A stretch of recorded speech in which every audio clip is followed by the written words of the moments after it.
Okay, showtime. So I haven't connected everything, just enough to get it to start. I have disconnected the igniter and cranked it for a while just to build fuel pressure, make sure we have no leaks, and build oil pressure. And I plugged the igniter back in now, and we're about to start it up.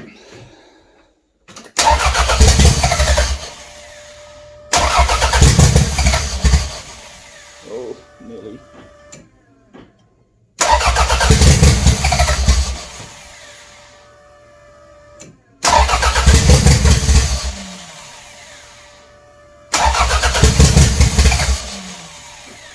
No.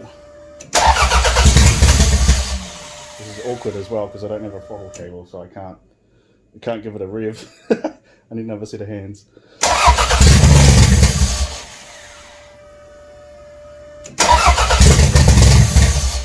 Oh, I think we're good. If I could give it a rev, I think would be good.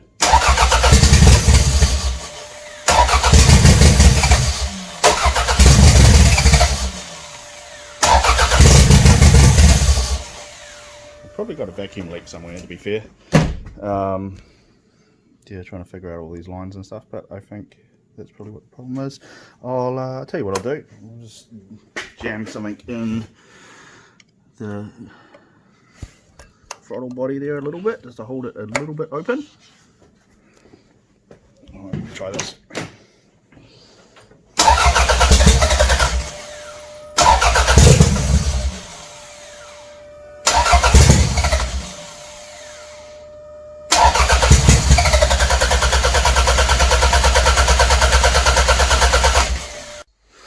Okay, got to figure out that, I guess, some sort of idle control. I don't know what it is. I just unplugged it because I don't have the other end connected up to anything.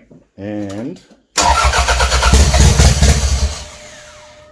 it still won't start.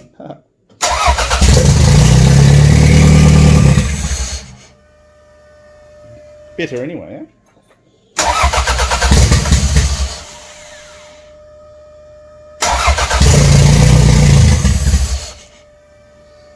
Maybe I just need to hook that up into there somewhere.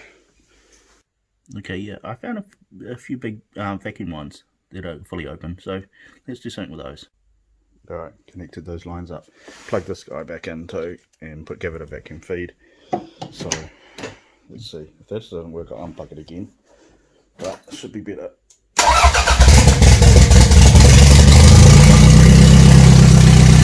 Idle by itself.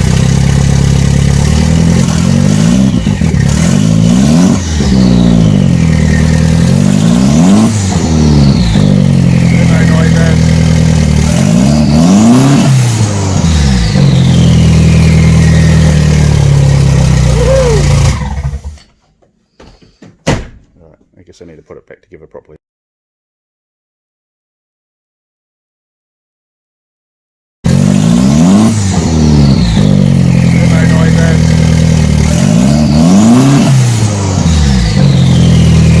Okay guys, we've got the exhaust in, looking good. A few other things buttoned up, and just a few issues I need to deal with. You can probably see we haven't run it for very long. We've got a bit of oil there. I'm not sure if that's coming from the sump or maybe from the oil pump, and then it's running around that edge of the sump. I did redo the sump gasket, but these engines are notorious for leaking at the sump, so we have to check that out. I'm probably just going to run it up here, clean it up, run it up here on the little hoist for a while and see if I can see where it's coming from. Because there's no point in me putting the rest of the exhausters in, but there's no point in putting the subframe in and all of that stuff just to pull it out again, try and fix an oil leak. And if that's just from idling a little bit, it's probably a substantial leak. Another problem is I don't have the throttle cable in yet, but it's a pain to get underneath the dash there. So I'm probably just going to get the car down and push it out and start to run that and then bring it back in. So I need to start with all of this and then do the subframe and put the wheels on so I can do that. And I have an issue with the clutch as well. We've been bleeding it. We should have bled it about 3 times over, done it manually and with a vacuum pump, and it's just, there's just no feel in the pedal, and the slave doesn't move at all. So I think the piston might be stuck in the master cylinder. It might be stuck back, and or the pedal's moving, but it's not actually pushing the piston. So there's another reason I need to get it out and get under the dash to have a look at that. Subframe's all painted up pretty, because I think you're going to see that from the back of the underneath the car as well. I've got the filter in there. I still need to buy or make an adapter from 3-inch intake to the MAF, and then that would be all good to go. Otherwise I think the engine's pretty much there. I still need to do coolant and gearbox oil. And I pulled the old 3SGE apart, mainly because I wanted a conrod to do that. You have to have one of those on a RatRod. You have to have a conrod tow hook thing. So I've got that, and I got a couple other bits there. I don't know, I might do something with, I don't know if I want to go overboard. Yeah, but that's pretty much where we're at now. So I'm going to try and figure out this oil leak, hopefully, and then put subframe back in, put wheels back on it, get it out of here. Right, so here's a better look at the engine bay. Now I've tidied things up a little bit. This is what I was talking about, the MAF adapter to the 3-inch. At the moment it's just sitting like that. It runs fine, but I need to connect that up, or make something to connect that up. Everything else is going pretty well, sorted out with vacuum lines and wiring, except for this. A few extra wires here that have been cut by previous owner. Everything seemed to work, so not too sure how important those are. I can assume, but they come over here, so one of those is probably for the O2 sensor and the exhaust. I need to find out which one, because I want to connect that one back up. 2 of these are probably for the intercooler fan, which I'll hardwire to accessory, so that doesn't matter. I've probably got another 2 that are probably for the cat or something, which is no longer there, so that doesn't matter. And then one I'm not sure about, but I'll look into that. As I say, everything's running perfectly fine at the moment, it seems to be, so no dramas there. And one more other thing I did inside, I just decided to make this little visor ornament thing out of the old bearings, just for shits and giggles. And yeah, so get into it. There's a throttle cable I still need to install, and I can put the boot back together. But yeah, she's looking good. Alright, so I was test fitting the subframe, making sure everything was going to clear, and turns out it's not really a big deal to drop that section of B-pipe and drop the pan if I do need to fix up anything with the oil leak. So I'm going to worry about that later and get the thing on the ground, so I can do the throttle cable, do the clutch, get it driving, you know, put on some load and see how bad the oil leak is. But it's looking pretty good. Looking fine from behind. And as far as clearance goes, I mean, pretty tight to the CV, pretty tight, but you know, and sway bar, that's a big exhaust. Normally with the E153, the turbo gearbox, that would be a straight shaft, so you wouldn't have the boot right there, and it wouldn't be coming down an angle, which it won't be anyway once it's on the ground, but there would be more clearance there normally. So hopefully that's not too bad. I could wrap that, and I will wrap that if I pull the pan off and pull it off again. Otherwise the boot might just get a bit hot and not last too long, but it's not a daily. So that is late model rear subframe and late model suspension, all the good stuff. I still have the early 91 brakes, but I do have some late model turbo bigger brakes down there, which I might put on at a later stage. Front and rears. Yep. Otherwise, let's get this bad boy on the ground. Alright, we got the bad girl running, and I wasn't sure whether it was leaking from the sump there, or it was the oil pump that was running down the lip of the sump and running along there to the lowest point and dripping.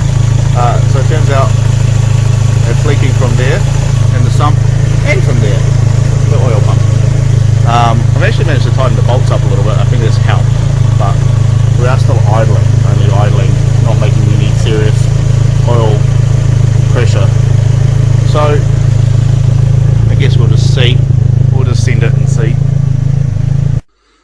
BLACKRAT is back on the ground and looking good. Put a few things back together. There's my rusted out crossbars I was talking about before. It's all ready to go. Just need to sort out that throttle cable and clutch and take it for a drive. Hey guys, so we're in lockdown at the moment and I can't easily go and get a pod filter adapter for the mass airflow sensor, so I'm making one out of an old hole saw and a fat piece of plate, and this should work well. And it probably fits the theme of the RatRod style too, so that's pretty cool. Ha-ha! Ha-ha! 2,000 years later. Kind of feel like I'm doing updates for the hell of it now, but we got in the world famous skull overflow coolant reservoir and the rusty coat hanger. I've run the throttle cable, so yay, I've done something.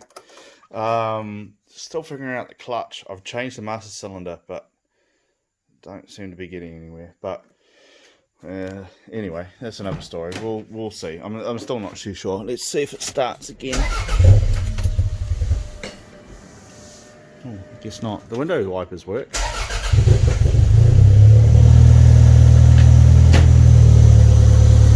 Hey!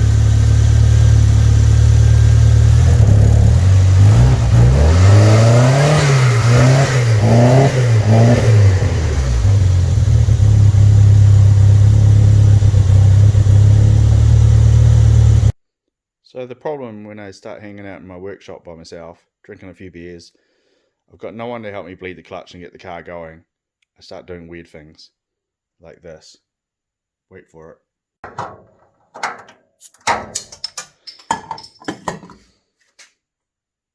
Oh my god, that's amazing.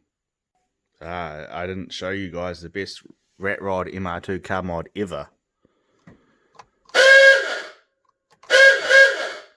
So much later that the old narrator got tired of waiting and they had to hire a new one.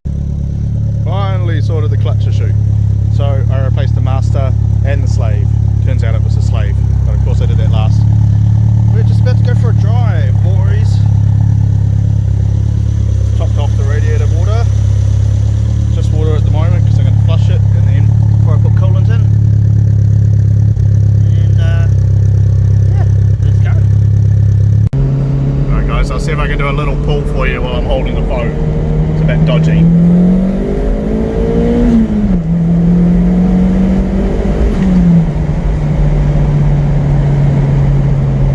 Oh, it sounds lovely. And I think I need an alignment. It's a little bit all over the place. Really doesn't help that I'm holding a steering wheel and a phone. Don't try this at home, kids.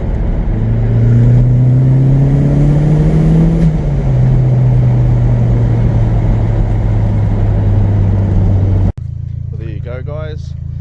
That was a successful test drive, I think. I just thrashed the pants off it around the block a bunch of times and no issues whatsoever. Runs beautiful, sounds beautiful. The clutch holds, and the gearbox, the non-turbo gearbox, doesn't seem like it's too short geared or anything. It's good. So just like that, I have two running turbo MR2s. But not too long ago I had two running non-turbo MR2s and then two not running non-turbo MR2s. Still plenty to do, obviously. It's not road legal. I'm going to flush the coolant, flush the oil and top those up. Yeah, there's a bunch of other little things. I got some body mods in mind to make it look a bit more ratty, gruesome, you know, so stay tuned for that stuff. But probably the next video is going to be the AW11 V6 Turbo dyno tune. I'm booked in for that next week, so I'll take plenty of videos and make sure I get some time to put that up for you. So stay tuned, guys. Catch you later.